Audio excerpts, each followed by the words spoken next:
Voilà. Alors, il y a sûrement des petits commentaires avant de passer à la prochaine présentation.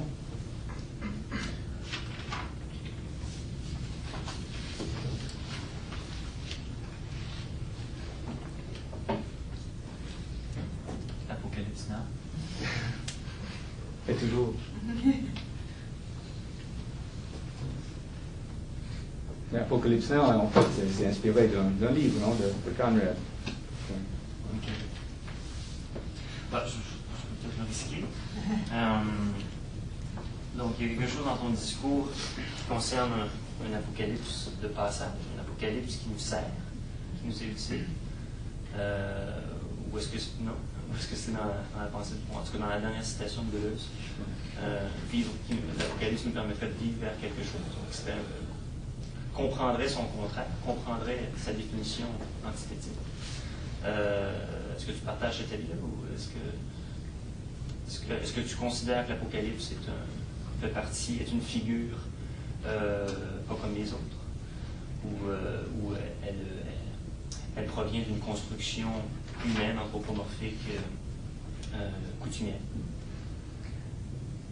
Écoute, moi, mon idée, c'est l'idée que je voulais présenter. Je ne l'ai pas super bien faite parce que ça arrive, qu'on ne peut pas arriver à ce qu'on veut faire.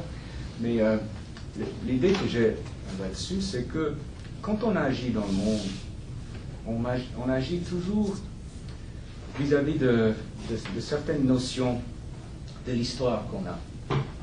Et, quand on a cette idée très chrétienne, qu'il y a quelque chose, un point d'ancrage dans l'avenir, il y aura un moment où il y aura un dernier jugement, etc., qui devient la base de notre idée apocalyptique,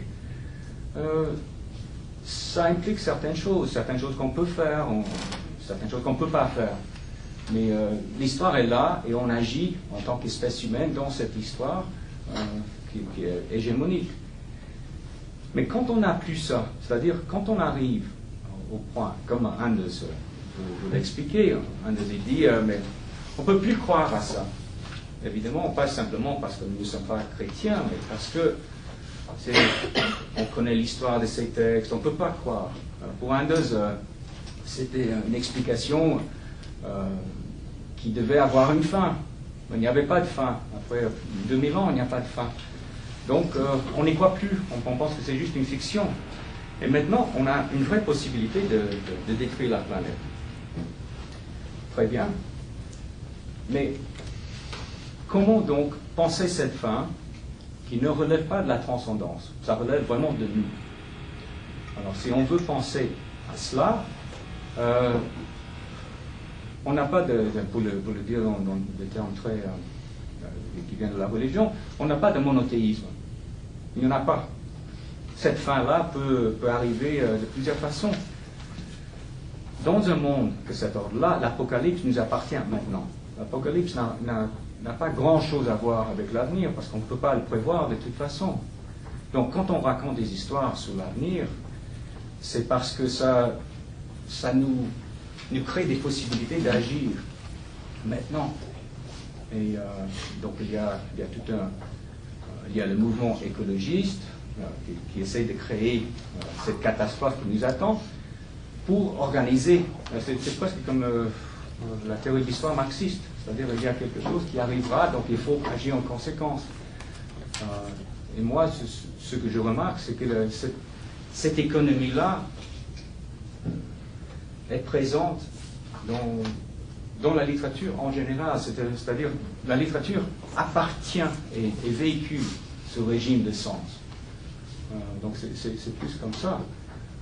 Deleuze, bon, ce qu'il dit, Deleuze fait référence vraiment à l'apocalypse des gens de Patmos. Il ne pense pas à l'apocalypse en termes généraux, parce que lui, il analyse le livre de D.H. Lawrence. Et moi, je dis juste après cette citation, j'avais la petite phrase à la fin, je dis, en fait, l'avenir, on raconte des choses sur l'avenir pour nous donner l'impression, l'illusion, qu'on vit vers quelque chose, parce que maintenant on ne sait pas, on ne connaît pas le propos, c'est-à-dire pourquoi on est là, c'est quoi le sens de notre existence. Ça, il n'y a pas de réponse prête à porter. Là, il faut toujours reposer cette question-là. Mais il y a 500 ans, bon, c'était beaucoup plus facile. Donc c'est plus ça. Je vois l'Apocalypse comme le récit apocalyptique comme enchevêtré complètement avec la pulsion littéraire qui implique aussi la quête du sens. Moi, ce qui m'étonne, c'est qu'il semble y avoir, encore dans ta réponse, quelque chose de très contemporain, de très actuel, vécu dans sa contemporanéité, dans la façon de vivre pour, vivre envers, vivre orienté vers quelque chose qui viendrait plus tard. Il y a cette, je dirais, cette contemporanéité de l'attente dans la figure de l'Apocalypse. Dans ce que tu me dis. Moi, c'est dans ce que j'ai dit, mais c'est dans le mot, c'est dans la notion. Okay. L'Apocalypse, c'est quoi si c'est pas ça? C'est-à-dire, l'Apocalypse en tant que phénomène implique l'entretemps. Ça implique qu'on est en attente, on ne peut pas. Dès qu'on en parle, on est dans le temps. Et c'est une projection. Donc c'est pas personnel de ma part, c'est vraiment, c'est juste, c'est inclus, il me semble, dans cette notion. Le concept implique ça. Autrement, il n'y a pas de récit de l'Apocalypse. Ça, c'est presque la définition de l'Apocalypse. C'est toujours à venir. Parce que si on dit que c'est une Apocalypse partielle, bon, ça c'est une catastrophe. Ça c'est une catastrophe, c'est un cataclysme, c'est quelque chose dont on peut témoigner, etc. Mais ce n'est pas un apocalypse dans le sens strict. Parce qu'il n'y a pas de survivants. Est-ce que je peux dire quelque chose à ce sujet? Parce que justement, c'est ça, plutôt ma question. C'est vrai que tu as une vision, enfin, si j'ose dire, héroïque de l'apocalypse. Tu veux parler du vrai apocalypse, non? Du vrai qui va venir. Mais moi, je vois ça de manière beaucoup plus fragmentaire. Je crois qu'il y a beaucoup d'apocalypse autour de nous. C'est juste que nous n'y sommes pas. Et là, tu diras, non, mais c'est des catastrophes, ce n'est pas l'apocalypse. Mais pour ceux qui sont dans la catastrophe, c'est l'apocalypse. C'est pour nous qui sommes à l'extérieur et comme tu dis, nous témoignons plus ou moins d'ailleurs. Ça veut dire, nous témoignons et nous pensons heureusement que je ne suis pas là, mais quel sera le mien. Donc, c'est comme, pour moi, nous vivons sur le mode de est-ce que je peux échapper quand même? Mais tu vois bien que même à l'Apocalypse, la vraie Apocalypse, les gens passent leur temps à imaginer des façons de vivre, non? Donc, c'est plutôt. Est-ce que tu parles à ce thème ou tu penses que je ne suis pas assez stricte avec mes conseils? Ben, c'est pas un dictionnaire, c'est juste. Moi, tu comprends? Moi, j'étais un peu fasciné par l'idée que l'Apocalypse, l'Apocalypsis grec n'était pas un apocalypse. C'est-à-dire, c'est la révélation. C'est ça. Donc, pour moi, cette idée, on a inventé quelque chose qui n'existait pas dans cette traduction-là. C'est-à-dire, le mot apocalypse, ça devient, c'est quelque chose qu'on remplit avec tout ce qu'on veut. Donc, moi, je trouve que quand on écrit, quand on pense à des choses qui n'existent pas, ou qui existent, mais qu'on ne les voit pas exactement, c'est-à-dire l'idée de l'Apocalypse, quand même, c'est pas une constatation d'un fait qui est arrivé. Ça, c'est pas l'Apocalypse pour moi. Ben, pour moi, non. Parce que même si on revient au grec, c'est un dévoilement de quelque chose qu'on ne pouvait pas prévoir. C'est quelque chose, une vision, quelque chose de cet ordre-là. Oui, mais Mais j'ai rien contre. Hein, peut-être qu'on n'est pas mort encore, ou je ne sais pas comment dire. Mais c'est ça, on n'est pas mort encore. On n'est pas mort encore, mais ça ne veut pas dire que nous ne sommes pas morts. Ouais, on est des zombies. Ah, oui. Donc nous sommes morts à une certaine idée. Mais nous pouvons très bien vivre une autre apocalypse. Parce que si tu pousses à l'extrême, peut-être que l'apocalypse est telle que nous ne la reconnaîtrons même pas. C'est un peu ça mon... mais tout à fait, moi je suis d'accord avec ça. Oui, je suis tout à fait d'accord. Moi je pense que c'est ça, je pense que l'apocalypse fait partie de nous maintenant. Oui. Je pense que ça fait partie de notre psyché. Tout à fait. Et on en crée quand même, les faits qu'on peut constater, on crée quand même des visions, parce que, moi je sais pas, le 11 septembre 2001, quand j'ai vu les images de New York, j'ai eu l'impression qu'il y a quelque chose qui s'effondrait en moi-même. Tellement, justement, je ne pouvais pas l'imaginer. Et c'était... D'ailleurs, au début, j'ai entendu ça à la radio, je croyais que c'était une blague. J'ai dû attendre un moment pour voir qu'il y avait plusieurs sources qui disaient la même chose, pour y croire. Et quand quelque chose se produit qu'on ne pouvait pas, qui était de l'ordre de l'impensable finalement, de même que pendant 3 ans ou 4 ans, entre 41 et 45, on n'a pas cru à la réalité du génocide nazi, pour beaucoup, bien qu'il y ait eu des éléments pour savoir que c'était en train de se produire. Est-ce que justement cette idée que on ne peut pas, c'est de l'ordre de l'impensable parce qu'on est toujours dans la projection à venir, mais est-ce que c'est pas ce qui se passe aussi maintenant qui en participe? Oui, mais je pense que l'idée que peut-être j'ai tort, hein, l'idée que j'ai, c'est que quand on parle de l'apocalypse, on n'est pas nécessairement dans le vérifiable.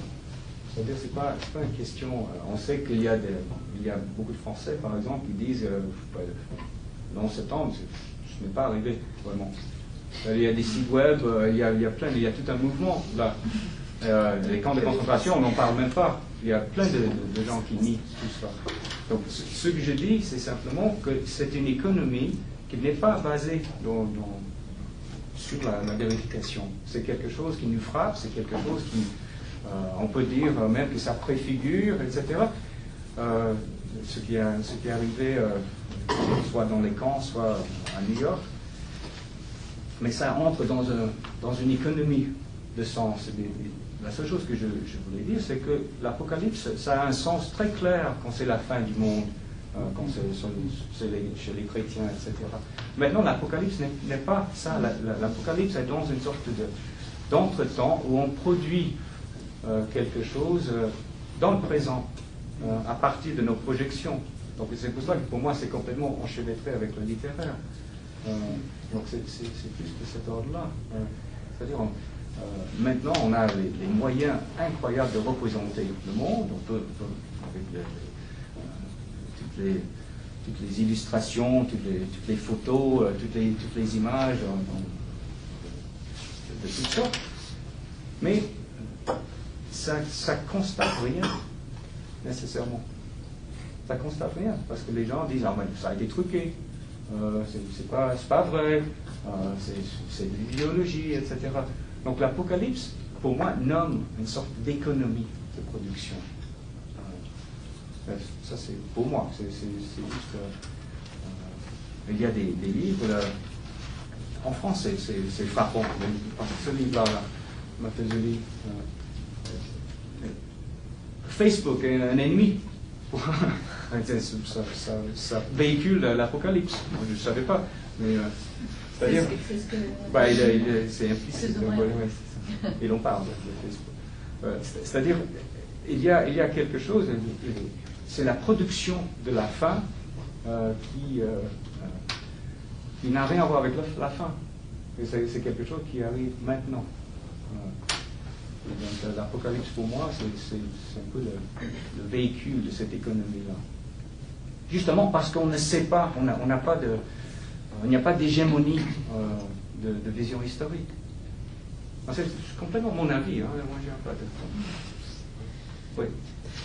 Je trouve intéressant ce que vous dites parce que, pour revenir à Jean, par exemple, la tradition nous a justement, à mon sens, donné une interprétation d'un avenir, d'un monde meilleur. Mais si on essaie de revenir, de remonter le temps un petit peu et se mettre à la place de Jean, qu'est-ce qu'il a vécu? Il a vécu un entre-deux qui n'a pas été, à mon sens, interprété comme tel. C'est une vision privée. Elle a été médiatisée. Et cette vision privée, elle est aigre-douce. Elle parle de la mort d'un royaume pour qu'un autre ressuscite. C'est quelque chose qui me semble être calqué sur la mort et la résurrection, christologique de toute évidence. Dans cette lignée messianique, Paul même et Jean, de toute manière, sont dans l'attente, caressent le rêve d'un meilleur, d'un royaume installé, d'un bonheur ineffable, d'un paradis potentiel. Je pense que ce qui pose problème, c'est que l'Apocalypse est en définitive, comme tu dis justement, quelque chose qui est intériorisé. Parce que c'est une vision. Donc la vision de Jean n'est pas accessible. Elle est accessible que pour lui ou pour les mots qui ont été posés, rapportés, interprétés à la lumière, avec des retours intertestamentaires et avec des retours sur Daniel, sur le livre de Daniel, sur le livre des Ecclésiastes aussi, d'Ézéchiel. Donc on a comme un brouillage des voix qu'on a mis dans l'espace de la réalité collective, qui n'a rien à voir avec cette réalité. C'est une réalité, je pense, entre le rêve et le cauchemar, qui est personnelle, qui est tout à fait privée dans cette vision de Jean. Parce que même les élaborations théologiques sont très, très friables, on peut toutes les descendre au fur et à mesure, quand on joue le jeu de l'intertextualité. Donc, je pense que il y a quelque chose qui nous a échappé dans la réception de ce texte, en tous les cas, dans la compréhension, notamment métaphorique, et la métaphore est toujours difficile à assimiler, d'autant plus que c'est un vécu d'expérience personnelle qui relève d'une vision, entre vision et cauchemar. Je crois que le mot c'est dévoilement, nudité, exactement comme tu l'as proposé. Nudité d'une expérience qui était la sienne, d'un désir et d'un espoir, d'un meilleur. Par rapport certainement à la situation qu'il a vécue sur l'île de Patmos en tant que comme en détention. C'est un petit peu le lien que ça suscite à mon esprit. Ouais. Ce que tu dis, c'est immédiat. Et en fait, c'est un immédiat. C'est un immédiat intériorisé. Oui, mais moi, je pense beaucoup à pourquoi cet apocalypse-là a été canonisé. Pas les autres, parce qu'il y en a beaucoup. Oui. Et je pense que c'est parce que, d'après toutes les lectures un peu critiques, pas chrétiennes évidemment, l'idée c'est que ça repousse la fin. Donc ça nous donne un peu le courage de vivre jusqu'à là. Parce que étant donné que Jésus disait tout le temps le temps est proche, etc. Donc s'il est proche, on a un petit problème parce que ça ne vient pas. Donc on repousse. Et dans le canon, ça marchait très bien parce que ça repoussait. Mais c'est ça le contexte d'Anders quand il dit, mais finalement, on pense que c'est une fiction parce que on peut dire non, le temps est proche, mais bon, quand même, on n'a plus de patience. Donc, c'est-à-dire, il y avait une fonction de l'Apocalypse concernant l'histoire. Et je pense que cette fonction-là ne marche plus, ne convainc plus. Et en laïcisant ce modèle-là, c'est comme si il y avait la production perpétuelle de l'entretemps. Donc c'est un peu ça, quand je l'appelle économie, c'est ça. Est-ce que je peux dire quelque chose? Parce que le mot bonheur est sorti finalement. Et vous savez, je ne veux pas rendre cette journée trop triste, mais quand on dit bonheur et qu'on parle de l'Apocalypse, même si Benjamin le fait, il faut quand même ne jamais oublier qu'il s'agit d'une horreur. Ne nous trompons pas là-dessus, non? Donc, même si nous disons que c'est une projection, que c'est une conception, que c'est lui qui avait une idée privée, mais en même temps, c'est une idée privée qui veut expliquer cette occurrence d'une horrible souffrance humaine. Donc, oui, c'est une invention, mais en même temps, c'est aussi une façon d'essayer d'expliquer la souffrance, non? Ou est-ce que je me trompe? Parce qu'on ne peut pas dire la fin du monde est juste une fin comme ça. Ça passe par une horreur, non? Ou je me trompe? C'est bien le mot apocalypse, non? Aussi. Ouais. C'est comme ça que nous l'employons. Je dirais dépendamment de est-ce qu'on le voit comme une horreur ou la révélation en termes de clairvoyance. Mais comme peut-être que plutôt oui, clairvoyance de pourquoi l'horreur. Qu'est-ce que c'est la révélation? Dans le genre, je ne sais pas si c'est par exemple pour le reprose, je ne sais pas si c'est une horreur, mais ce qui pointe en fait, c'est la gloire de l'horreur ou l'horreur de la gloire. Et ça, c'est le messianisme. Comme Terry le dit, nous sommes un peu, nous ne sommes pas très sûrs. Et c'est quand même, il nous reste cette souffrance ou cette horreur que je tiens quand même à appeler horreur, parce que c'est ce qu'elle est, pour laquelle nous n'avons pas de manière de compréhension. Je pense que c'est bien de dire ça maintenant. Ouais. On va revenir à ça, parce que peut-être qu'il faut passer à une autre présentation. Mais je pense que c'est bien d'avoir mis ça sur la table.